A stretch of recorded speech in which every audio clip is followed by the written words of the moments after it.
Folks, so let's talk about Cancer Alley in Louisiana. It is an area that has been talked about for quite some time because of the high concentration of cancer cases coming out of this particular area. It is a corridor along the Mississippi River between New Orleans and Baton Rouge.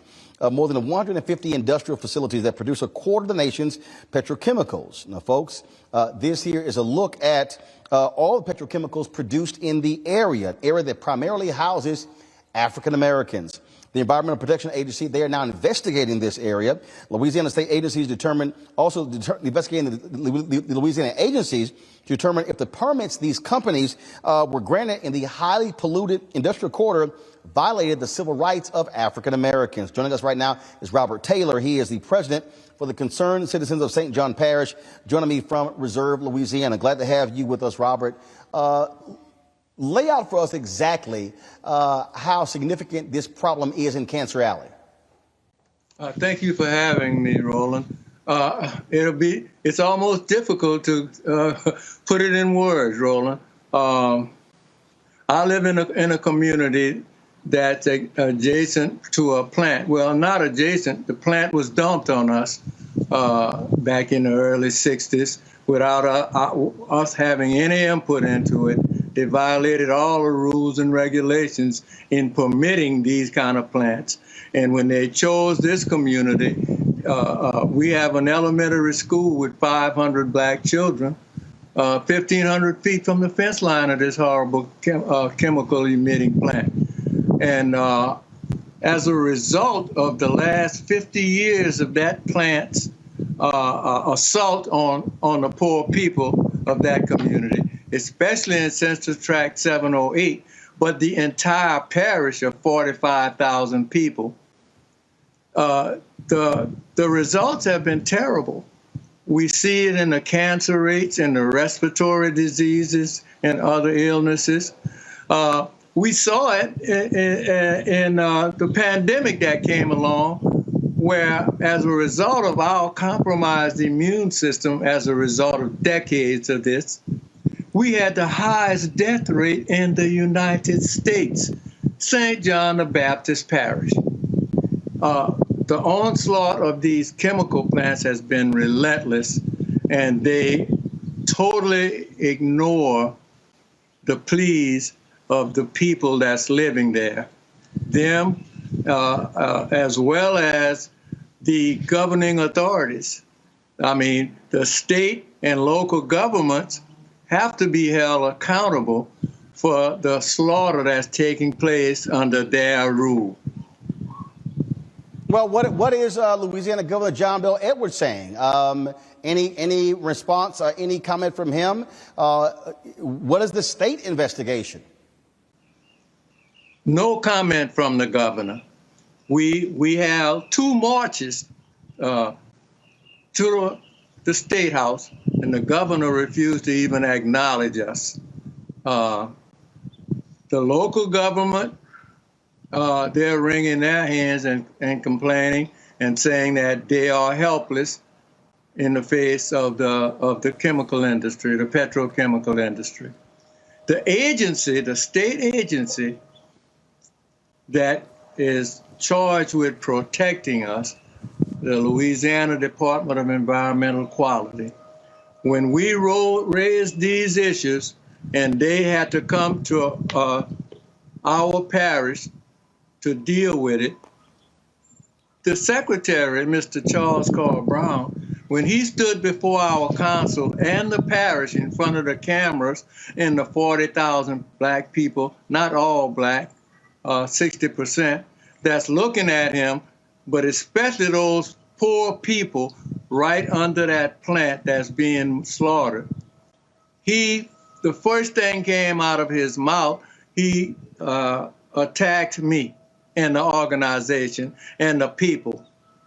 He accused me of being a fearmonger, troublemaker, or whatever, and he accused our organization as a result of us disseminating information that came from his organization.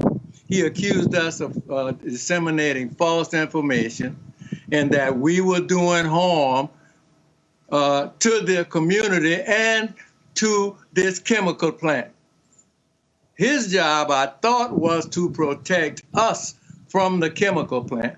He came to tell our people how great a company DuPont Danker was and how terrible we people were who were disseminating false information and fear-mongering. When we learned that our children at Fifth Ward Elementary were under his rule, was being exposed to 400 times the limit set by EPA of that poison coming from DuPont Danker, he came and he attacked us.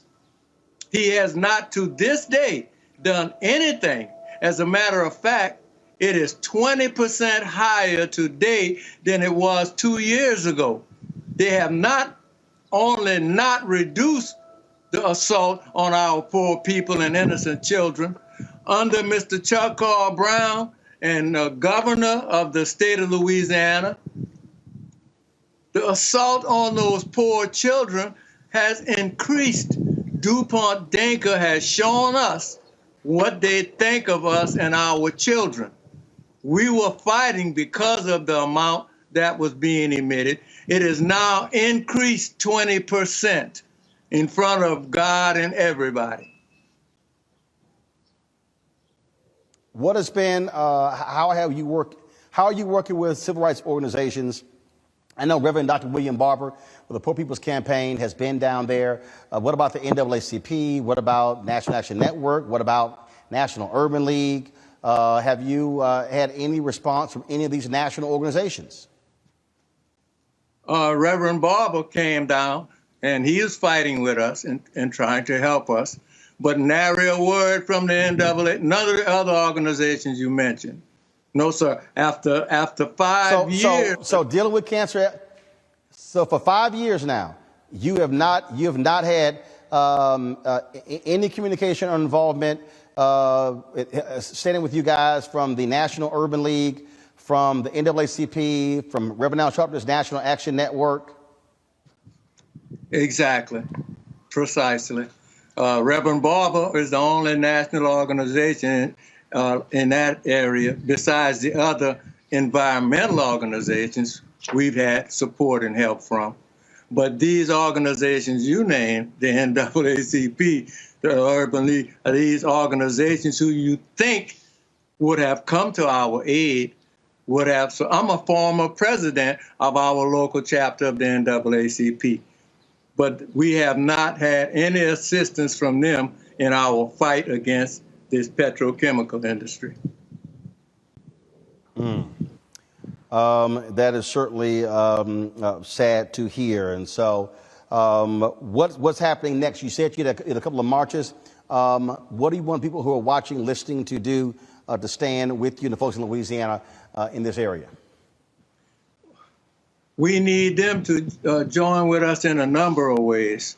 We need them to bring it to the attention of the elected officials. We have a new 2nd Congressional District representative who has reached out to us, and I think that he's going to be more supportive of us. And we need our people to stand with him and to help him when he do try, and to hold him accountable as well. But he has reached out to us. That is a rare thing.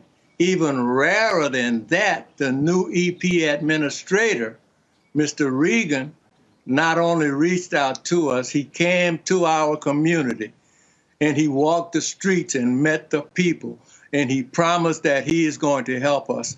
And that's been a great encouragement to us. He made some really stringent improvements on that plant and with the chemicals they're emitting to the people. We appreciate that. We hope that that's a shining example to the other officials that they need to be reaching out and helping these poor people. These children should not have to sacrifice their lives for the benefit of profit of these corporations. All right. Robert Taylor, President of the Concerned Citizens of St. John Parish from the Reserve, Louisiana. We sure appreciate it. Thanks a lot. Thank you, Roland. All right, folks, back to our Roland Martin Unfiltered video in just one moment. Folks, Black Star Network is here.